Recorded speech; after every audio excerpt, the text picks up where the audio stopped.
সকালে ঘুম থেকে উঠেই দেখি কুয়াশায় চারদিকে ঢেকে রেখেছে।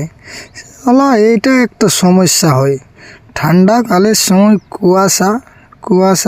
কুয়াশা ছাড়তে ছাড়তেই তোমার 11টা 12টা বেজে যাবে, তবু কুয়াশা ছাড়বে না। তারপর দেখো ধান উড়াচ্ছি আমি, মা বাবা ধান পিটে রেখেছিল সেটা উড়িয়ে ফুরিয়ে দিয়েছি, তারপর আবার উড়াচ্ছি। দেখো উড়তে উড়তে সন্ধ্যা হয়ে গেল। সন্ধ্যাতে দেখুন আগুন তাপা আছে, পুঙালের আগুন। দেখুন একদম সন্ধ্যার মুহূর্তটা কেমন দেখাচ্ছে।